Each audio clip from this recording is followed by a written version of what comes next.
त्यांचं एकंदरीत एकमेकांवरती इतका जीव होता की म्हणजे त्याची प्रशंसा करावं तितकं कमी आहे. त्यांना काहीतरी देऊन ते घ्यायचं होतं, फ्रीमध्ये नको होतं. म्हणून ते 10 आणि ते 10-20 रुपये मी घेतले, बाकीची वस्तू त्यांना दिली.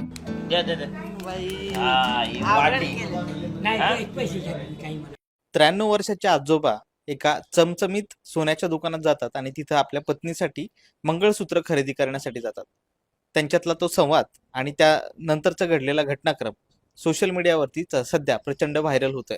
छत्रपती संभाजीनगरच्या गोपिका ज्वेलर्स मधला हा व्हिडिओ आहे. आपण छत्रपती संभाजीनगरच्या या गोपिका ज्वेलर्स मध्ये आलो आणि याच ठिकाणी हा व्हिडिओ रेकॉर्ड झालाय. हा व्हिडिओ सध्या समाज माध्यमांवर चांगलाच व्हायरल होतोय, कारण की त्या दोघांमधला जो काही संवाद होता तो अत्यंत इमोशनल होता आणि त्याच दरम्यान हा व्हिडिओ रेकॉर्ड झालाय. त्यामुळे या व्हिडिओची सध्या समाज माध्यमांवर चांगलीच चर्चा होते. आपल्यासोबत काल त्यांच्यासोबत ज्या ज्वेलर्सच्या दुकानदाराने चर्चा केली होती ते आहेत, आपण त्यांच्याशी बातचीत करणार आहे. नेमकं सुरुवात कुठून झाली होती, काय नेमकं तुम्हाला त्याच्यातलं भावलं आणि कशी सुरुवात झाली होती, काय प्रसंग होता?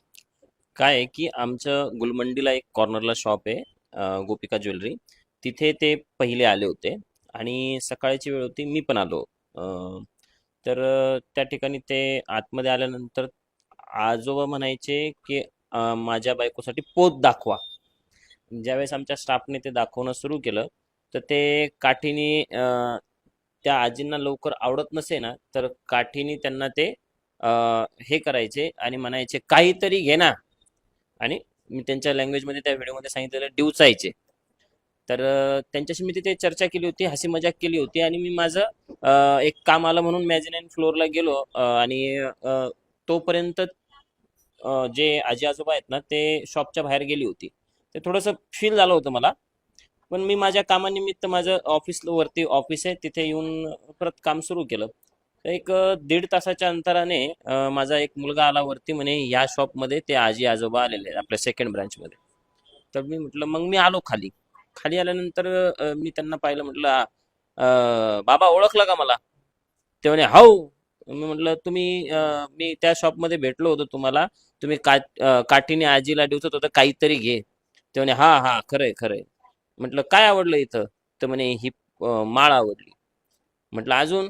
तर म्हणे ही वाटी आवडली. म्हणजे वाटी सांगता नाही आलं त्यांना, पण हे आवडलं म्हणे. ती मंगळसूत्राची वाटी होती. मी त्यांना म्हटलं मग आता याला घ्यायला किती पैसे आणले सोबत? तर म्हणे की हे काय? मग त्यांनी तिथं ठेवलेले होते 1100 काही रुपये होते, ते माझ्या हातात दिले. म्हटलं अरे बापरे एवढे पैसे! त्यांना वाटलं कमीच पडले की काय. मग त्यांनी काय केलं, खाली त्यांची एक बॅग होती, पिशवी होती, गोणीची असते ना ती पिशवी होती. त्यामध्ये ना पोटलीमध्ये चिल्लर होती. ती चिल्लर माझ्या हातात देण्याचा प्रयत्न केला. म्हटलं ही चिल्लर नको मला. तर त्यांना वाटलं यांना नोटाच पाहिजे काय, म्हणून ते ना आजीला म्हटले ए तुझ्याकडे मी काही पैसे दिले होते ते दे बरं. तर ते म्हणले हाय की माझ्याकडे. मग त्यांनी ते पाकिट दिलं, त्याच्यामध्ये 10-10, 20-20च्या नोटा होत्या, काही अशा चुरगळलेल्या वगैरे. ते माझ्या हातात दिल्या. मग मी म्हटलं की आजी हे पैसे नको मला. आजोबाच्या आजोबाला दिले, आजीच्या आजीला दिले ते, आणि ती माळा त्यांच्या हातामध्ये दिली आणि ती जी वाटी आहे ती आजोबाकडे दिली, जी मंगळसूत्राची वाटी. म्हटलं तुमच्या हाताने आजीला द्या. तर ते नको नको म्हणले, नको. म्हटलं नाही द्या. मग त्यांनी ते दिलं. दिल्यानंतर त्यांच्या डोळ्यात पाणी आलं. म्हणे तुमच्या एवढा माझा मुलगा वारला. आणि मग म्हटलं मग तुम्ही राहता कुठं? तर ते म्हणले इथे आम्ही मागतो वगैरे, आणि गजानन महाराजांच्या आजूबाजूला कुठेतरी ते स्टे करतात. मग मी म्हटलं की तुमचा जो दुसरा मुलगा आहे तो म्हणे तो खूप पितो, म्हणून आम्ही राग राग घर सोडलेलं आहे. राग राग घर सोडलंय. मग आता ते रडत होते. आता मला काहीतरी हसवावं लागेल त्यांना, म्हणून मी त्यांना म्हटलं की तुम्ही ही माळ ठेवा. नाही म्हणे तुम्ही ना काहीतरी पैसे घ्या. म्हटलं नको मला. त्यांच्याच हिशोबाने मी बोलत होतो.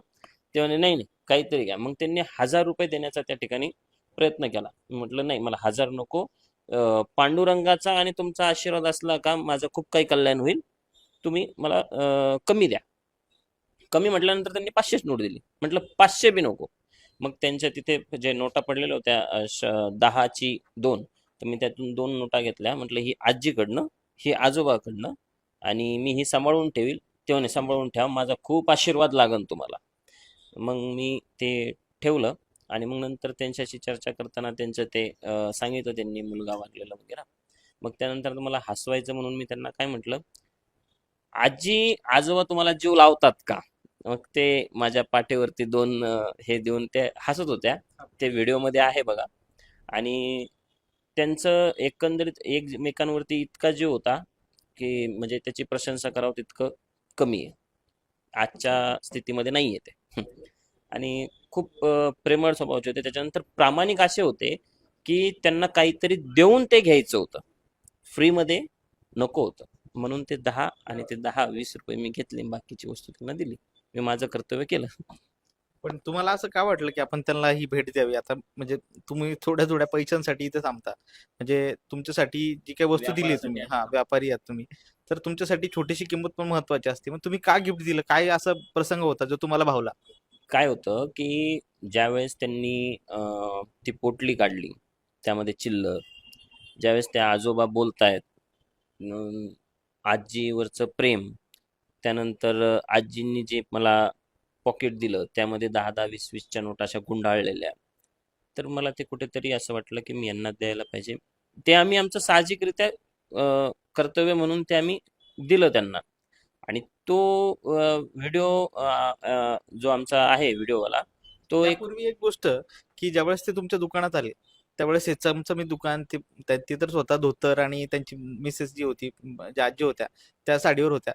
तर तुमचं एवढं चमचमीत दुकान बघून ते थोडं डचकत डचकत आले, असं काही झालं का? म्हणजे ज्यावेळेस त्यांना थोडीशी नाही. काय असं moment ते स्वतः ज्यावेळेस आतमध्ये आले ना, ते कॉन्फिडेंट होते की बाबा मला माझ्या बायकोसाठी काहीतरी घ्यायचंय काय. आणि आजी म्हणायच्या हे नग, ते नग, ते म्हणायचे हे घे. ते एक वेगळं प्रेम होतं त्यांच्यामध्ये, आणि ते आम्हाला इथे दिसलं एकदम व्यवस्थित. तुमचा व्हिडिओ सध्या समाज माध्यमांवर चांगलाच ट्रेंडिंगला आहे. व्हिडिओ शूट करताना असं वाटलं होतं का की हा व्हिडिओ एवढा व्हायरल होईल? नाही, तशी काही कल्पना बी नव्हती. अजिबात त्या कल्पनेमध्ये पण आम्ही नव्हतो. आमचं नंदुरबारचं एक कस्टमर होतं, त्याचा रिव्ह्यू घेता घेता ते ते आजोबा आणि आजी आलेले होते, तर आमच्या व्हिडिओवाल्याने त्यांच्याकडे मोबाईल केला आणि त्यांचं बोलणं त्याला आवडलं. त्या आजी आजोबांचं बोलणं आवडलं म्हणून तो कॅच करत होता. त्याच्यात मी आलो आणि आमचंही संभाषण त्यांनी ते कॅच केलं, तो एडिट केला आणि आमच्या सोशल मीडियावरती, जे इंस्टाग्रामवरती गोपिका ज्वेलरी संभाजीनगर ते पेज आहे आमचं, त्यावरती ते पोस्ट केलं. आणि तो 9 वाजता पोस्ट केला. 10 वाजता आम्ही पाहिलं तर 30K होतं. मी स्वतःचा चष्मा उतरून त्याला पुसून पाहिलं अक्षरशः. आपला इतका कधी जात नाही. तर म्हटलं कसं काय गेलं. तर मी ते पाहिलं. आणि नंतर मी म्हणजे पुण्याला गेलो होतो रात्री. तर मी सगळ्या रस्त्याने ते पाहत होतो. खूप हिट झाला होता. त्यानंतर भरपूर जणांचे कॉल्स आली. त्याचे उत्तर देता देता मी आतापर्यंत परेशान आहे.